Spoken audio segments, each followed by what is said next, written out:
आप देख रहे हैं न्यूज नेशन में हूं पिनास त्यागी। कोरोना का डेली टेस्ट लेकर हम हाजिर हैं और मैं आपको दिखाऊंगी कोरोना से जुड़ी हुई वो अच्छी खबरें जो बताती हैं कि बीमारी बड़ी और गंभीर तो है, लेकिन इस पर जीत मुमकिन है। लेकिन कोरोना से जुड़े आंकड़े लगातार हर किसी को डरा भी रहे हैं। मैं आपको बताऊंगा कोरोना से जुड़ी हर नेगेटिव खबर।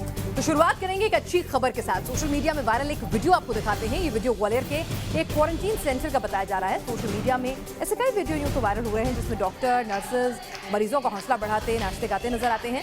यहाँ पर क्वारंटीन सेंटर में मरीज जो हैं वो एक दूसरे का हौसला बढ़ा रहे हैं, नेगेटिविटी नहीं आने दे रहे हैं और बता रहे हैं कि देखिए कोरोना एक फ्लू की तरह से ही थोड़े मोटी दिक्कतें जरूर पैदा करता है, लेकिन हिम्मत रखकर और पॉजिटिविटी रखकर उसे हराया जा सकता है।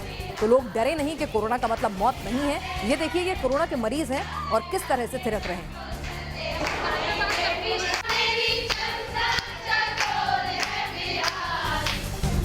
तो एक तरफ जहां हौसला अफजाई हो रही है, वहीं दूसरी तरफ कोरोना के आंकड़े हर किसी को डरा रहे हैं। जी हां, दुनिया भर में कोरोना की रफ्तार देखकर यही कहा जा रहा है कि दुनिया में रोजाना तकरीबन कोरोना हर किसी को परेशान कर रहा है। तकरीबन 2 लाख नए केस आ रहे हैं रोजाना। सिर्फ अमेरिका में पिछले 24 घंटे में 67,000 केस आए हैं। दुनिया भर में 1 करोड़ 37 लाख से ज्यादा लोग कोरोना से संक्रमित हैं, तो करीब 5,90,000 लोग अपनी जान गंवा चुके हैं। कोरोना की बेकाबू रफ्तार का कहर दुनिया के 4 बड़े देशों पर सबसे ज्यादा नजर आ रहा है।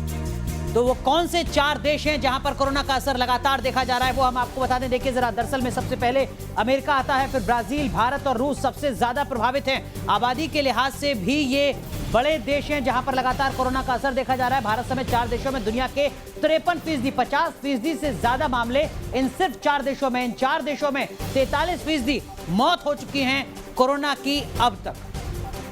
कोरोना से जुड़ी तमाम बुरी खबरों के बीच अच्छी खबरें भी आ रही हैं। वैज्ञानिक डॉक्टर्स जो हैं वो शोध कर रहे हैं। लंदन से खबर आई है, ऑक्सफोर्ड यूनिवर्सिटी अपने वैक्सीन के पहले फेज की ट्रायल के रिजल्ट आज जारी कर सकती है। ऑक्सफोर्ड की वैक्सीन को कोरोना के लिए सबसे कारगर माना जा रहा है और तीसरे फेज में इसका ह्यूमन ट्रायल चल रहा है। रिसर्चर ने कहा था कि ट्रायल के पहले फेज का रिजल्ट जुलाई के आखिर तक जारी कर दिए जाएंगे। कंपनी का दावा है कि ह्यूमन ट्रायल में वॉलंटियर्स का इम्यून रिस्पॉन्स बहुत बेहतर रहा है। आपको बता दें कि अभी तक की जितनी भी वैक्सीन जो हैं वो चल रही हैं, जिनके ट्रायल हो रहे हैं, उसकी सबसे ज्यादा डिपेंडेंसी इसी वैक्सीन पर दिखाई जा रही है। कोरोना सर्वाइवर के मुकाबले ज्यादा एंटीबॉडी बना रही है ये वैक्सीन, यानी कि जिनको कोरोना हो गया है उनकी बॉडी में जो एंटीबॉडीज बनते हैं उनसे कहीं ज्यादा एंटीबॉडीज इस वैक्सीन से बन रहे हैं। ट्रायल में बड़े साइड इफेक्ट नजर नहीं आए हैं, मतलब वैक्सीन का कोई दुष्प्रभाव आपके शरीर पर नहीं है। थकान, सरदर्द, ठंड लगना जैसी छोटी छोटी दिक्कतें होती हैं जो आमतौर पर इंजेक्शन लगने के बाद महसूस की जाती हैं, ये तमाम दिक्कतें होती हैं। तो अभी तक ये वैक्सीन जो है सबसे एडवांस स्टेज में चल रही है। लेकिन इन सब के बीच आपको बता दें कि कोरोना के बिना लक्षण वाले यानी एसिम्प्टोमेटिक मरीजों के बारे में आम राय है कि इन्हें खतरा बहुत कम होता है। लेकिन एक रिसर्च में खुलासा हुआ है कि ये वायरस एसिम्प्टोमेटिक मरीजों के शरीर में साइलेंट किलर की तरह खतरनाक ढंग से हमला कर रहा है।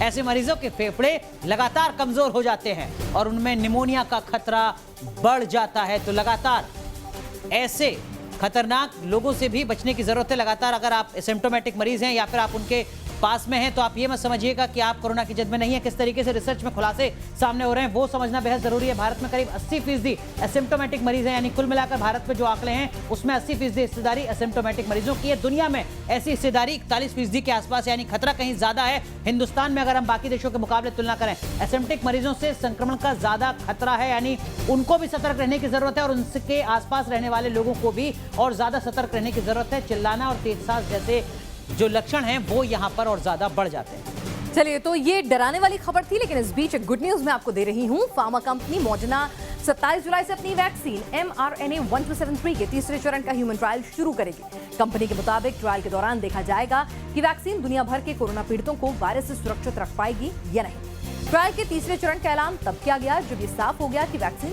सुरक्षित है और ये शरीर में एंटीबॉडी का स्तर बढ़ाती है। कंपनी ने दूसरे चरण का ट्रायल मई में किया था जो कामयाब रहा। अब अगला ट्रायल बड़े स्तर पर करने की तैयारी हो रही है, जिसमें ज्यादा संख्या में लोगों पर इसका ट्रायल किया जाएगा। आपको बता दें, अमेरिकी वैक्सीन जो है ये मॉडर्ना कंपनी बना रही है और इसका तीसरा ट्रायल जो है इसमें 30,000 वॉलंटियर्स को शामिल किया जाएगा, यानी कि एक बड़ा ग्रुप होगा रिसर्च करने के लिए। आधे वॉलंटियर्स को 100 माइक्रोग्राम की डोज दी जाएगी और आधे वॉलंटियर्स को सामान्य ट्रीटमेंट दिया जाएगा और उसके हिसाब से देखा जाएगा कि इसके नतीजे क्या कहते हैं। तो एक तरफ जहां वैक्सीन खोजी जा रही है, वहीं दूसरी तरफ कोरोना का कहर लगातार देखा जा रहा है। हमने आपको दुनिया के 4 देशों के बारे में बताया था। अब आपको बता दें कि लैटिन अमेरिकी देशों में कहीं ज्यादा मामले देखे जा रहे हैं, जहां कोरोना संक्रमण से मरने वालों की संख्या बढ़कर 1.5 लाख के पार पहुंच गई है। इसमें आधी मौत सिर्फ ब्राजील में हुई है। आपको बता दें कि इस रीजन में करीब 30 लाख पॉजिटिव मामले अब तक सामने आ चुके हैं। वहीं WHO के मुताबिक यहां आने वाले महीने में कोरोना वायरस संक्रमण के मामले अपने चरम पर होंगे। ब्राजील के साथ ही मैक्सिको, पेरू और चिली में कोरोना लगातार कहर बरपा रहा है। तो दरअसल में वो कौन से हॉटस्पॉट हैं जहां पर लगातार कोरोना का खतरा देखने को मिल रहा है, खतरा लगातार बढ़ता जा रहा है, वो हम आपको बता दें। लैटिन अमेरिका में ब्राजील सबसे ज्यादा प्रभावित देश है, जहां पर कोरोना के आंकड़े लगातार बढ़ते जा रहे हैं। 20 लाख के आसपास ब्राजील में जो संक्रमण का मामला है वो बढ़कर पहुंच चुका है। ब्राजील के साथ साथ ब्राजील की अगर बात करें तो ब्राजील में मरने वालों की संख्या 75,000 को पार कर चुकी है। और ब्राजील के साथ 3 देश और हैं जहां पर लगातार कोरोना का खतरा बना हुआ है। तो लैटिन अमेरिका में कोरोना कोहराम मचा रहा है, लेकिन इस बीच दुनिया के कई हिस्से हैं जहां से अब कोरोना जो है वो विदाई ले रहा है। फ्रांस में कोरोना से जंग के बाद राजधानी पेरिस में डिज्नीलैंड को खोल दिया गया है। 2 महीने के लॉकडाउन के बाद फ्रांस में एक बार फिर से जिंदगी को अनलॉक किया जा रहा है। और कोरोना काबू हुआ तो देखने के बाद, तमाम स्थितियों के इवैल्यूएट करने के बाद डिज्नीलैंड को 15 जुलाई से दर्शकों के लिए खोल दिया गया। हालांकि पार्क में विजिट करने वालों को अपना टाइम स्लॉट पहले ही बुक करना होगा ताकि रश ना हो सके, सोशल डिस्टेंसिंग का पालन किया जा सके और सभी को मास्क लगाना होगा। अब मिकी और मिनी आपको गले लगाकर फोटो नहीं खिंचाएंगे, बल्कि सोशल डिस्टेंसिंग बनाए रखेंगे। तो एक और जहां फ्रांस से अच्छी खबर आ रही है, लेकिन अपने देश से कोरोना को लेकर नेगेटिव खबर सामने आई है। भारत में कोरोना वायरस के केस लगातार बढ़ते जा रहे हैं। आलम यह है कि कई राज्यों को फिर से हफ्ते या 2 हफ्ते की अवधि के लॉकडाउन का ऐलान करना पड़ रहा है। और इसी के साथ 24 घंटे में कोरोना के पहली बार 30,000 से ज्यादा केस दर्ज हुए। परेशानी करने वाली बात यह भी है कि कोरोना से भारत में अब तक 99 डॉक्टर भी अपनी जान गंवा रहे हैं। इसके अलावा मरीजों के इलाज के दौरान 1302 डॉक्टर संक्रमित हुए। इसे लेकर इंडियन मेडिकल एसोसिएशन ने डॉक्टर्स के लिए रेड अलर्ट जारी किया है। तो देखिए जरा किस तरीके से खतरा लगातार बना हुआ है हिंदुस्तान में। आंकड़ों के जरिए हम आपको बताते हैं पिछले 24 घंटे में कोरोना का कहर किस तरीके से देखने को मिला है। 32,695 नए मामले सामने आए हैं। 600 से ज्यादा लोगों की अब तक जान जा चुकी है। ये हम आपको हिंदुस्तान के आंकड़े बता रहे हैं, पिछले 24 घंटे के आंकड़े बता रहे हैं, जहां पर लगातार कोरोना के आंकड़े हर दिन बढ़ते हुए नजर आ रहे हैं। चलिए एक अच्छी खबर आपको सुनाते हैं। भारत में कोरोना रिकॉर्ड तोड़ रहा है। वहीं लंदन में एक शख्स लोगों को कोरोना के खतरे से आगाह करा रहा है। ये शख्स लंदन के अंडरग्राउंड मेट्रो में ब्लैक रैट की तस्वीरों को कप निकालते दिखा रहा है, तो वहीं चूहों को फेस मास्क पहनते हुए दिखा रहा है, जबकि कुछ चूहों को पैराशूट से उतरते ये तस्वीरें बना रहा है। ये शख्स मेट्रो की खिड़की और दीवारों पर पेंट के लिए उसी प्रेशर स्प्रेयर का इस्तेमाल करता है, जिसका इस्तेमाल अंडरग्राउंड मेट्रो के स्टाफ ट्रेनों की डिसइंफेक्ट करने के लिए करते हैं। इन तस्वीरों के जरिए ये संदेश देने की कोशिश है कि अगर कोरोना से बचना है तो सबको मास्क पहनना जरूरी है। तो लंदन की तस्वीरें तो आपने देख ली, लेकिन इन सब के बीच कोरोना से जुड़ी हुई टेंशन बढ़ाने वाली खबर जो हम आपको बताने जा रहे हैं वो दरअसल में जापान की राजधानी टोक्यो से है। टोक्यो में कोरोना वायरस संक्रमण की दर रेड अलर्ट पर पहुंच चुकी है। टोक्यो के गवर्नर ने कहा है कि संक्रमण की स्थिति बहुत गंभीर है। न केवल युवाओं में संक्रमण बढ़ रहा है, बल्कि बिना लक्षण वाले मरीजों की तादाद भी बढ़ती जा रही है। कोइके ने प्रधानमंत्री अबे शिंजो से अनुरोध किया है कि वे सुरक्षा उपायों का उल्लंघन करने वाले कारोबारियों को दंडित करने के लिए गवर्नर को अधिकृत करने वाले कानून को में बदलाव करें, कानून में संशोधन करें, ताकि गवर्नर्स को ज्यादा ताकत दी जा सके। चलिए, तो कोरोना का खतरा बढ़ रहा है। कोरोना पॉजिटिव लोगों की तादाद दुनिया भर में बढ़ रही है, लेकिन इस सब के बीच में अच्छी खबर आ रही है कि लोग कोरोना से ठीक भी हो रहे हैं और हर उम्र के लोग ठीक हो रहे हैं। अर्जेंटीना से 101 साल की बुजुर्ग महिला के रिकवर होने की खबर है। 36 दिन अस्पताल में बिताने के बाद जब ये बुजुर्ग महिला अपने घर जा रही थी तो हॉस्पिटल स्टाफ ने इनका स्वागत किया, गुलदस्ता दिया और इन्हें ताली बजाकर विदाई दी। और यकीन मानिए तस्वीरें देखिए और कोरोना से डरिए नहीं। जब 101 साल की बुजुर्ग महिला कोरोना को मात दे सकती हैं तो आप भी सावधान रहें, लेकिन डरे नहीं। तो एक और जहां कोरोना से जंग जीतने की खबरें आ रही हैं, वहीं महामारी से इस जंग के बीच मजदूरों की हालत में ज्यादा सुधार नहीं आ रहा है। आज भले ही देश में अनलॉक हो चुका हो, अर्थव्यवस्था धीरे धीरे पटरी पर लौट रही हो, लेकिन मजदूरों के लिए चलाई जा रही सरकारी योजनाएं जमीन पर नहीं उतर पा रही। जबलपुर के इन मूर्तिकारों को ही देख लीजिए। लॉकडाउन के दरमियान ये महाराष्ट्र से लौटकर अपने गांव तो आ गए, लेकिन पिछले 4 महीने से बेरोजगार हैं और इनके लिए परिवार चलाना हर दिन मुश्किल होता जा रहा है। तो बहुत ज़्यादा ही दयनीय स्थिति है कलाकारों के लिए, क्योंकि बिल्कुल भी कहीं से कोई वो नहीं है कि हम इस मूर्तियों को ये इस बार का धंधा करके अपना साल भर का सीजन चला सके। तो किस तरह से मजदूर जो हैं वो व्यथित हैं, लेकिन इस सब के बीच में लोग जो हैं खुद को बहलाने के, खुद के कारोबार को एक नया आयाम देने के तरीके ढूंढ निकाल रहे हैं। सूरत के कारोबारियों का धंधा भी मंदा है, लेकिन इस तरह से उन्होंने एक संदेश देते हुए कि मास्क पहनना जरूरी है और साथ ही हीरे की चमक भी, तो हीरे और मास्क दोनों को जोड़ दिया। आप देखिए कि किस तरह से लोगों के लिए जिनकी शादी ब्याह है घरों में, तो वो डिजाइनर मास्क या डायमंड स्टडेड मास्क पहनना चाहें अपने मैचिंग ज्वेलरी के साथ तो वो पहन सकते हैं। तो इस तरह से उन्होंने ये कॉन्सेप्ट मास्क जो है वो डिजाइन किए हैं। चलिए, तो सूरत की खबर तो आपने देख ली। अब बात करते हैं महाराष्ट्र की, जहां पर कोरोना के डरावने आंकड़े हर दिन आ रहे हैं। देश में सबसे ज्यादा प्रभावित अगर कोई राज्य है तो महाराष्ट्र उसमें है। महाराष्ट्र की हालत सबसे ज्यादा खराब है। यहां अब कोरोना मरीजों की संख्या 2,75,000 के पार पहुंच चुकी है। वहीं देश में कोरोना से हुई कुल मौतों में 1/3 हिस्सा अकेले महाराष्ट्र का। तो आप समझ सकते हैं किस तरीके से मुश्किलें लगातार महाराष्ट्र में बनी हुई हैं। कोरोना के मोर्चे पर लगातार दावे किए जा रहे हैं कि स्थितियां सामान्य हैं, लेकिन इन सब के बीच महाराष्ट्र के आंकड़े बताते हैं कि हालात अभी भी भयावह बने हुए हैं। किस तरीके की स्थिति महाराष्ट्र की है? पहले दिन से, जब से हिंदुस्तान में कोरोना ने दस्तक दी है, महाराष्ट्र अपने आप में एक बड़ी चुनौती बना हुआ है। कोरोना के मोर्चे पर कुल मौत 1,80,000 से ज्यादा हो चुकी हैं। 24 घंटे में 200 से ज्यादा लोगों की जानें अब तक महाराष्ट्र में जा चुकी हैं। ये हम आपको महाराष्ट्र का अपडेट बता रहे हैं। और अगर मुंबई की बात की जाए, देश की आर्थिक राजधानी मुंबई की अगर बात की जाए, तो मुंबई में 96,000 से ज्यादा मामले अब तक सामने आ चुके हैं। मुंबई में भी बड़ी संख्या में लोगों की जान जा रही है कोरोना के चलते।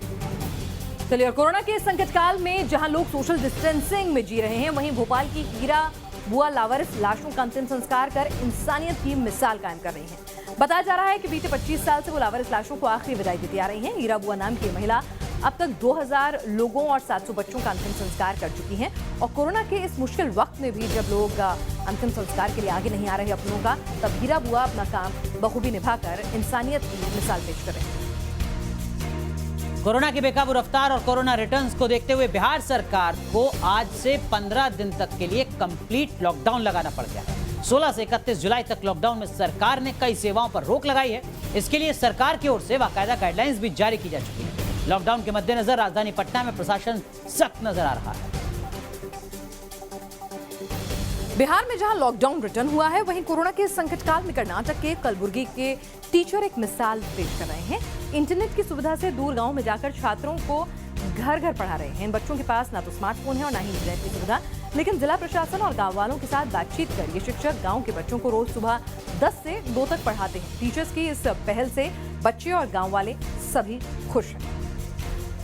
कोरोना के संकट काल में जहां शिक्षकों ने दूरदराज के बच्चों को पढ़ाने का बीड़ा उठाया हुआ है, तो वहीं सावन में मिठास घोलने वाला घेवर कोरोना की वजह से बाजारों में नजर नहीं आ रहा। मेरठ के मिठाई कारोबारियों के लिए तो इस बार का सावन कौड़ियों का हो गया और ये कारोबारी अब सैनिटाइजर, ब्रेड और दूध बेचते नजर आ रहे हैं, क्योंकि कोरोना की वजह से यहाँ कांवड़ यात्रा बंद है। वहीं दूसरे शहरों से भी इस मिठाई की कोई डिमांड नजर नहीं आ रही। डर के सामान बना रहे हैं, थोड़ा बहुत जो भी बना रहे हैं, क्योंकि अभी प्रशासन का पता नहीं कब लॉकडाउन लगा दे, कब कैसे कर दे। पहले 4 महीने में बहुत नुकसान उठाया। ये सर एक दिन बना ले सामान, दूसरे दिन फेंकना पड़ता है। एक दिन खुला, एक दिन बंद हो रहा है। अब बताओ क्या करें, कैसे कच्चा काम है हमारा। सब में जा रहे मेरठ के अंदर हमारे को नुकसान हुआ है।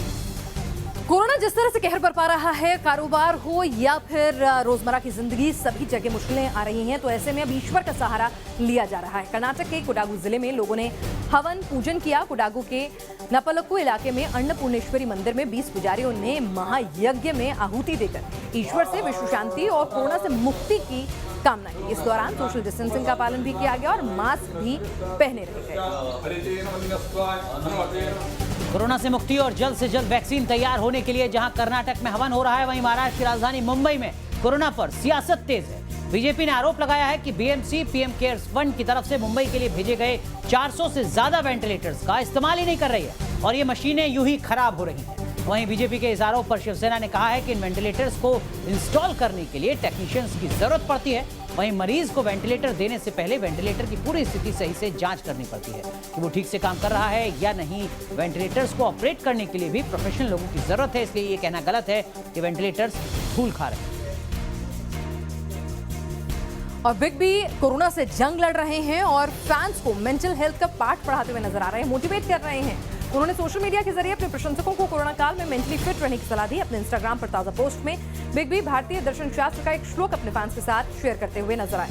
इस श्लोक के माध्यम से उन्होंने अपने फैंस को खास क्षेत्र के लोगों से हमेशा दूर रहने की सलाह दी है, क्योंकि कोरोना काल में बहुत ज्यादा नेगेटिविटी आ गई है। तो इसीलिए मेगा स्टार अमिताभ बच्चन ने उन तमाम लोगों को जो कोरोना से डर रहे हैं उनको एक सीख देने की कोशिश की। तो कोरोना पॉजिटिव होने के बाद मेगा स्टार अमिताभ बच्चन जहां मेंटल हेल्थ का पाठ पढ़ा रहे हैं, तो वहीं कोरोना के खतरे का मजाक उड़ाने वाले ब्राजील के राष्ट्रपति एक बार फिर पॉजिटिव पाए गए। दूसरी रिपोर्ट पॉजिटिव आने पर राष्ट्रपति ने कहा है कि उनसे बुखार और सांस लेने में तकलीफ जैसे कोरोना के उन्हें कोई लक्षण नहीं है और अब वो भी एंटी मलेरिया दवाई हाइड्रोक्सीक्लोरोक्विन ले रहे हैं। आपको बता दें कि 65 साल के बोल्सोनारो जुलाई 7 को कोरोना संक्रमित पाए गए थे। वो हाई रिस्क ग्रुप में आते हैं और फिलहाल क्वारंटीन में है। इससे पहले बोल्सोनारो ब्राजील में कोरोना के फैलने के रोकने के लिए लॉकडाउन लगाने के पक्ष में नहीं थे। और आइए अब एक अच्छी खबर आपको दिखाते हैं। कोरोना काल में कुछ ऐसे लोग थे जिन्होंने अपनी हिम्मत से दुनिया को अपना मुरीद बना लिया था। जी हाँ, हम बात कर रहे हैं हिंदुस्तान की लड़की ज्योति की, जो अपने पिता को 1200 किलोमीटर साइकिल चलाकर घर लाई थी और इन्हें अमेरिकी राष्ट्रपति के परिवार ने भी सराहा था। लेकिन अब ज्योति की जिंदगी जो है पूरी तरह से बदल गई है। उन्हें महंगी साइकिल गिफ्ट मिल रही है, कोई उनको अलग अलग तरह की आर्थिक मदद दे रहा है और अब ज्योति के पिता नया घर बनवा रहे हैं। तो ज्योति की कहानी वाकई में एक नई उड़ान की कहानी है, पॉजिटिविटी से भरी ये कहानी है। 6 लाख रुपए की आर्थिक मदद ज्योति को की गई थी, उसकी हिम्मत का सम्मान करते हुए 4 नई साइकिल, क्योंकि 1200 किलोमीटर जिस लड़की ने एक नॉर्मल सी साइकिल पे चला लिया, तो उसके लिए 4 नई साइकिल जो है वो दी गई। गाँव में उसका नया घर बन रहा है। चलिए अगली नेगेटिव खबर दक्षिण कोरिया से है, जहां कोरोना संक्रमण के मामलों में तेजी आ चुकी है। गुरुवार को दक्षिण कोरिया में कोरोना के 61 नए मामले आए। इससे पहले एक दिन पहले संक्रमण के 39 नए मामलों की पुष्टि की गई थी। साउथ कोरिया के स्वास्थ्य अधिकारियों का कहना है कि 47 मामले बाहर से आए लोगों में पाए गए हैं। इनमें 20 मामले ऐसे लोगों के हैं जो इराक से लौटे हैं। अधिकारियों ने चेतावनी दी है कि इराक से लौटे लोगों के चलते संक्रमण के मामले और बढ़ सकते हैं।